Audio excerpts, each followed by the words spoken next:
Hello students of class 6। Students, आज हम history में चैप्टर नंबर 7 रीड करेंगे, जिसका नाम है नए प्रश्न और नए विचार। ठीक है बच्चों, इसमें हम पढ़ते हैं क्या है बच्चों। इसमें पहले अंदर निकली सैर पर, एक अंगा नाम की लड़की है, वो सैर पर निकली। अंगा आज पहली बार अपने विद्यालय की ओर से सैर पर जा रही है, मतलब इस विद्यालय से जैसे हमारा टूर जाता है ऐसे कभी जा रही है। इसके लिए उसने देर रात पुणे महाराष्ट्र में से वाराणसी उत्तर प्रदेश की ट्रेन पकड़ी। स्टेशन पर अंगा को छोड़ने आई उसकी मां ने अध्यापिका से कहा, बच्चों को बुद्ध के बारे में बताने के साथ साथ उन्हें सारनाथ दिखाने भी ले जाएंगे मतलब। ठीक है, फिर इसमें है बुद्ध की कहानी, महात्मा बुद्ध की।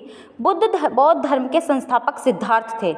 इनके बचपन का नाम महात्मा बुद्ध के क्या नाम था बच्चों? सिद्धार्थ था, जिन्हें गौतम के नाम से भी जाना जाता है।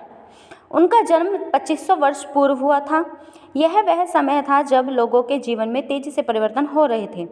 जैसा कि तुमने अध्याय 6 में पढ़ा था, महाजनपदों के कुछ राजा इस समय बहुत शक्तिशाली हो गए थे।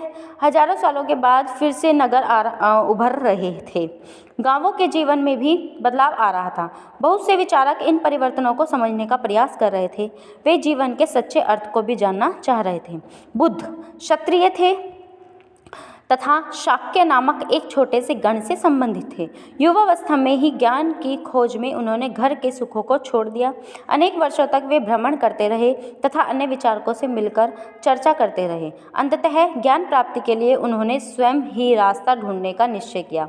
इसके लिए उन्होंने बोध गया में एक पीपल के नीचे कई दिनों तक तपस्या की। अंततः उन्हें ज्ञान प्राप्त हुआ। बहुत ज़्यादा इन्होंने तपस्या की थी बच्चों, पीपल के वृक्ष के नीचे, फिर इन्हें ज्ञान प्राप्त हुआ था। उसके बाद से वे बुद्ध के रूप से जाने जाने लगे। जहाँ से वे वाराणसी के निकट स्थित सारनाथ गए, वहाँ उन्होंने पहली बार उपदेश दिया। कहाँ दिया था उन्होंने सबसे पहले उपदेश बच्चों? सारनाथ में। कुशीनारा में मृत्यु से पहले का शेष जीवन उन्होंने पैदल ही एक स्थान से दूसरे स्थान की यात्रा और लोगों को शिक्षा देने में व्यतीत किया।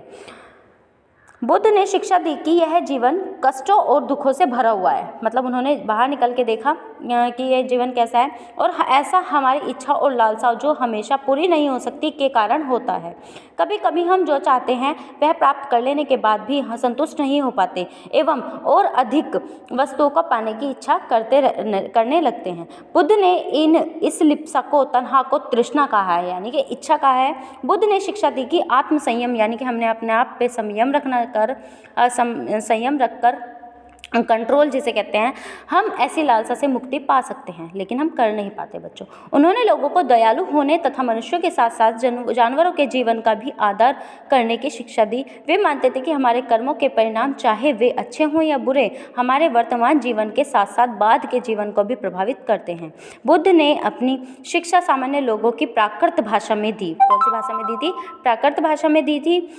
इससे सामान्य लोग भी उनके संदेश को समझ सके। वेदों की रचना किस भाषा का प्रयोग हुआ है? किस भाषा का हुआ है बच्चों? संस्कृत भाषा में। बुद्ध ने कहा कि लोग किसी शिक्षा को केवल इसलिए नहीं स्वीकार करें कि यह उनका उपदेश है, बल्कि वे उसे विवेक से, यानी कि अपनी बुद्धि से मापे कि क्या किस चीज़ में है। ठीक है बच्चों, इसमें किस्म गौतमी की कहानी बताइए क्या है? यह बुद्ध के विषय में एक प्रसिद्ध कहानी है। एक समय की बात में किश गौतमी नामक एक स्त्री का पुत्र मर गया। इस बात से वह इतना दुखी हुई कि वह अपने बच्चे को गोद में लिए नगर की सड़कों पर घूम घूम कर लोगों से प्रार्थना करने लगी, कोई उसके पुत्र को जीवित कर दे। एक भला व्यक्ति उसे बुद्ध के पास ले गया। बुद्ध ने कहा, मुझे एक मुट्ठी सरसों के बीज ला कर दो, मैं तुम्हारे पुत्र को जीवित कर दूंगा। किस गौतमी बहुत प्रसन्न हुई, पर जैसे ही वह बीज लाने के लिए जाने लगी, तभी बुद्ध ने उसे रोका और कहा, ये बीज एक ऐसा घर से मांग कर लाओ जहाँ किसी की मृत्यु न हुई हो। किस्म गौतमी हर एक दरवाजे से दूसरे दरवाजे गई, लेकिन वह जहाँ भी उसने पाया कि हर घर में किसी न किसी पिता, माता, बहन, भाई, पति, पत्नी, बच्चे, चाचा, चाची, दादा, दादी की मृत्यु हुई थी। बुद्ध दुखी माँ को क्या शिक्षा देने का प्रयास कर रहे थे? वे बताना चाह रहे थे बच्चों कि मतलब जो जीवित हुआ है, यानी कि जिसका जन्म हुआ है, उसकी मृत्यु निश्चित है, वो कभी ना कभी मरेगा जरूर। ठीक है बच्चों, अब आके आते हैं उपनिषद। उपनिषद क्या होते हैं? जिस समय बुद्ध उपदेश दे रहे थे उसी समय या उससे भी थोड़ा पहले दूसरे अन्य चिंतक भी कठिन प्रश्नों का उत्तर ढूंढने का प्रयास कर रहे थे। उनमें से कुछ मृत्यु के बाद के जीवन के बारे में जानना चाहते थे, जबकि अन्य यज्ञों की उपयोगिता के बारे में जानने को उत्सुक थे। इनमें से अधिकांश चिंतकों का यह मानना था कि इस विश्व में कुछ तो ऐसा है जो कि स्थायी है और जो मृत्यु के बाद भी बचा रहता है। उन्होंने इसका वर्णन आत्मा तथा ब्रह्मा अथवा सार्वभौम आत्मा के रूप में किया है।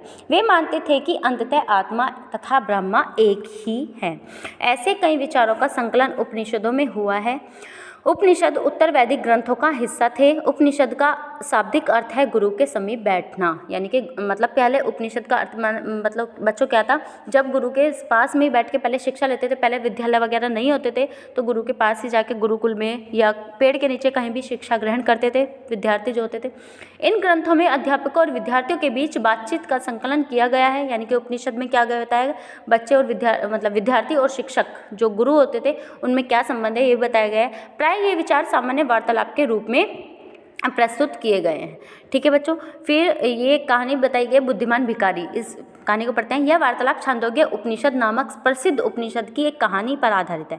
क्या है बच्चों इसमें कहानी में, शौनक व अभिप्रतारिण नामक दो ऋषि सार्वभौम आत्मा की उपासना करते थे। एक बार जो ही वे भोजन करने के लिए बैठे, एक भिखारी आया और उसने भोजन मांग लिया, मतलब उनसे भोजन मांगा। शौनक ने कहा, हम तुम्हें कुछ नहीं दे सकते। भिखारी ने पूछा, विद्वान आप किसकी उपासना करते हैं, यानी कि आप किसकी पूजा करते हैं। अभिप्रतारण ने उत्तर दिया, सार्वभौम आत्मा की, यानी कि जो सभी जगह आत्मा विद्यमान है उसकी। ओ, इसका मतलब आप यह जानते हैं कि यह सार्वभौम आत्मा संपूर्ण विश्व में विद्यमान है, यानी कि आपको पता है। ऋषि ने कहा, हाँ हम यह जानते हैं। भिखारी ने फिर पूछा, अगर यह सार्वभौम आत्मा संपूर्ण विश्व में विद्यमान है तो यह मेरे अंदर भी विद्यमान है, और मैं कौन हूँ, मैं इस विश्व का ही एक भाग तो हूँ। मतलब उसने कहा कि अगर तुम ब्रह्मांड में सब आत्मा को जान रहे हो, सब आत्मा का पूजा कर रहे हो, सब आत्मा को खाना खिला रहे हो, सब कुछ कर रहे हो, तो मैं भी तो इस विश्व का ब्रह्मांड का हिस्सा हूँ। तुम सत्य बोलते हो युवा ब्राह्मण, इसलिए हे ऋषियों, तुम मुझे भोजन न देकर आप सार्वभौम आत्मा को भोजन देने से मना कर रहे हो। लेकिन तुम जो नहीं है तुम्हारे सामने उसे तो तुम खाना खिला रहे हो, और जो तुम्हारे सामने है भिखारी के रूप में जो तुम्हारे से खाना मांग रहा है, तुम उसे खाना नहीं खिला रहे हो। भिखारी की बात की सच्चाई जानकर ऋषियों ने उसे भोजन दे दिया। ठीक है बच्चों, फिर आगे है, इन चर्चित भाग लेने वाले अधिकांशतः पुरुष ब्राह्मण और राजा होते थे। कभी कभी गार्गी जैसी स्त्री विचारकों का भी उल्लेख मिलता है। विद्वत्ता के लिए प्रसिद्ध गार्गी राज दरबार में होने वाले वाद विवाद में भाग लिया करती थी। निर्धन व्यक्ति इस तरह के वाद विवाद में बहुत ही कम ही हिस्सा लेते थे। इस तरह का एक प्रसिद्ध अपवाद सत्यकाम जाबाल का है। सत्यकाम जाबाल का नाम उसकी दासी माँ के नाम पर पड़ा। सत्यकाम के मन में सत्य जानने की तीव्र जिज्ञासा उत्पन्न हुई। गौतम नामक एक ब्राह्मण ने उन्हें अपने विद्यार्थी के रूप में स्वीकार किया तथा वह अपने समय के सर्वाधिक प्रसिद्ध विचारकों में से एक बन गए। उपनिषदों के कई विचारों का विकास बाद में प्रसिद्ध विचारक शंकराचार्य के द्वारा किया गया है। ओके बच्चों, फिर आगे आते हैं जैन धर्म की बात। जैन धर्म इसी युग में अर्थात 2500 वर्ष पूर्व जैन धर्म के 24वें तथा अंतिम तीर्थंकर वर्धमान महावीर ने अपने विचारों का प्रसार किया। यह वज्जी संघ के लिच्छवी कुल के एक क्षत्रिय राजकुमार थे। कौन? जैन धर्म के जो संस्थापक थे महावीर जी। इस संघ के विषय में पढ़ा है। 30 वर्ष की आयु में उन्होंने घर छोड़ दिया और जंगल में रहने लग गए। 12 वर्ष तक उन्होंने कठिन एवं एकांकी जीवन व्यतीत किया। उसके बाद उन्हें ज्ञान की प्राप्ति हुई। बहुत ज़्यादा संघर्ष के बाद उन्हें ज्ञान प्राप्त हुआ था बच्चों। फिर क्या होता है, उनकी जो शिक्षा थी बहुत ज़्यादा सरल थी। सत्य जानने की इच्छा रखने वाले प्रत्येक स्त्री व पुरुष को अपना घर छोड़ देना चाहिए। उन्होंने अहिंसा के नियमों का कड़ाई से पालन करना चाहिए, अर्थात किसी भी जीव को न तो कष्ट देना चाहिए और न ही उसकी हत्या करनी चाहिए। महावीर का कहना था, सभी जीव जीवन जीना चाहते हैं, सभी के लिए जीवन प्रिय है। महावीर ने अपनी शिक्षा प्राकृत भाषा में दी, संस्कृत भाषा में दी बच्चों, प्राकृत भाषा में दी है। यही कारण है कि साधारण जन भी उनके तथा उनके अनुयायियों की शिक्षा को समझ सके। देश के अलग अलग हिस्सों में प्राकृत के अलग अलग रूप प्रचलित हैं। प्रचलन क्षेत्र के आधार पर ही उनके अलग अलग नाम थे। जैसा मगध में बोली बोली जाने वाली प्राकृत मागधी कहलाती थी। जैन नाम से जाने गए महावीर के अनुयायियों को भोजन के लिए भिक्षा मांगकर सादा जीवन बिताना होता था। उन्हें पूरी तरह से ईमानदार होना पड़ता था तथा चोरी न करने की उन्हें सख्त हिदायत थी। उन्हें ब्रह्मचर्य का पालन करना होता था। पुरुषों को वस्त्रों सहित सब कुछ त्याग देना पड़ता था। अधिकांश व्यक्तियों के ऐसे कड़े नियमों का पालन बहुत करना कठिन था। फिर भी हजारों व्यक्तियों ने इस जीवन शैली को जानने तथा सीखने के लिए अपने घरों को छोड़ दिया। कई अपने घरों पर ही रहे और भिक्षु भिक्षुणी बने लोगों को भोजन प्रदान करने कर उनकी सहायता करते रहे। मुख्यतः व्यापारियों ने जैन धर्म का समर्थन किया। किसानों के लिए इन नियमों का पालन अत्यंत कठिन था क्योंकि फसल की रक्षा के लिए उन्हें कीड़े मकोड़ों को मारना पड़ता था। बाद की सर्दियों में जैन धर्म उत्तर भारत के कई हिस्सों के साथ साथ गुजरात, तमिलनाडु और कर्नाटक में भी फैल गया। महावीर तथा उनके अनुयायियों की शिक्षा कई शताब्दियों तक मौखिक रूप में ही रही। वर्तमान रूप में उपलब्ध जैन धर्म की शिक्षाएं लगभग 1500 वर्ष पूर्व गुजरात में वल्लभी नामक स्थान पर लिखी गई। फिर आते हैं संघ। महावीर तथा बुद्ध दोनों का ही मानना था कि घर का त्याग करने पर ही सच्चे ज्ञान की प्राप्ति हो सकती है। ऐसे लोगों के लिए उन्होंने संघ नामक संगठन बनाया जहाँ घर का त्याग करने वाले लोगों का एक साथ रह सके। संघ में रहने वाले बौद्ध भिक्षुओं के लिए बनाए गए नियम विनय पट्टिका नामक ग्रंथ में लिखे मिलते हैं। विनय पट्टिक से हमें पता चलता है कि संघ में पुरुषों और स्त्रियों के रहने की अलग अलग व्यवस्था थी। सभी व्यक्ति संघ में प्रवेश ले सकते थे। हालांकि संघ में प्रवेश के लिए बच्चों को अपने माता पिता से, दासों को अपने स्वामी से, राजा के यहाँ काम करने वाले लोगों से, राजा से तथा कर्मचारियों को अपने देनदारों से अनुमति लेनी होती थी। एक स्त्री को उसके लिए अपने पति से अनुमति लेनी होती थी। संघ में प्रवेश वाले स्त्री पुरुष वह बहुत सादा जीवन जीते थे। वे अपना अधिकांश समय ध्यान करने में बिताते थे। दिन के एक निश्चित समय में वे शहरों तथा गांवों में जाकर शिक्षा मांगते थे। यही कारण है कि उन्हें भिक्षु तथा भिक्षुणी, साधु, भिखारी के लिए प्राकृत शब्द कहा गया। वे आम लोगों को शिक्षा देते थे और साथ ही एक दूसरे की सहायता भी करते थे। इसी तरह की आपसी लड़ाई का निपटारा करने के लिए वे प्राय बैठकें भी किया करते थे। संघ में प्रवेश लेने वाले ब्राह्मण, क्षत्रिय, व्यापारी, मजदूर, नाई, गणकाएं तथा दास शामिल थे। इनमें से कई लोगों ने बौद्ध की भिक्षाओं के विषय में लिखा तथा कुछ लोगों ने संघ में अपने जीवन के विषय में सुंदर कविताओं की रचना की। फिर है विहार। जैन तथा बौद्ध भिक्षु पूरे साल तक एक स्थान से दूसरे स्थान घूमने हुए उपदेश दिया करते थे। केवल वर्षा ऋतु में जब यात्रा करना कठिन हो जाता था तो वे एक स्थान से पर ही निवास करते थे।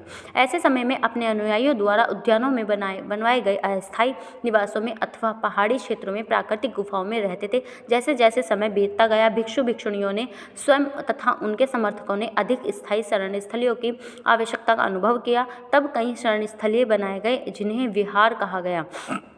आरंभिक विहार लकड़ी के बनाए गए तथा बाद में इनके निर्माण में ईंटों का प्रयोग होने लगा। पश्चिमी भारत में विशेषकर कुछ विहार पहाड़ियों को खोदकर बनाए गए हैं।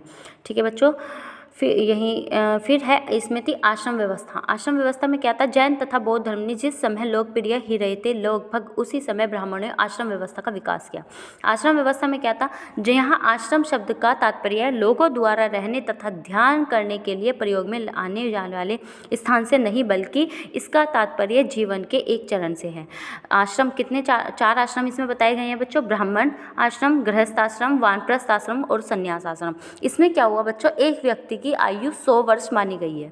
100 वर्ष को 25 में 4 बार डिवाइड किया गया, यानी कि 25 वर्ष तक ब्रह्मचर्य आश्रम, फिर गृहस्थ आश्रम, फिर वानप्रस्थ आश्रम और फिर सन्यासी आश्रम। ब्रह्मचर्य के अंतर्गत ब्राह्मण, क्षत्रिय तथा वैश्य से यह उपेक्षा की जाती है कि इस चरण के दौरान वे सादा जीवन बिताकर वेदों का अध्ययन करेंगे। फिर आते हैं गृहस्थ आश्रम। गृहस्थ आश्रम के अंतर्गत उन्हें विवाह कर एक गृहस्थ के रूप में रहना होता है। वानप्रस्थ के अंतर्गत उन्हें जंगल में रहकर साधना करनी पड़ती थी। अंततः उन्हें सब कुछ त्याग कर सन्यासी बन जाना था। फिर आश्रम व्यवस्था ने लोगों को अपने जीवन का कुछ हिस्सा ध्यान में लगाने पर बल दिया। प्राय स्त्रियों को वेद पढ़ने की अनुमति नहीं थी। उन्हें अपने पतियों द्वारा पालन किए जाने वाले आश्रम का ही अनुसरण करना पड़ता था। ठीक है बच्चों, ये आपका चैप्टर कंप्लीट होता है। सभी बच्चे वीडियो को ध्यान से देखेंगे। Thank you. Have a nice day.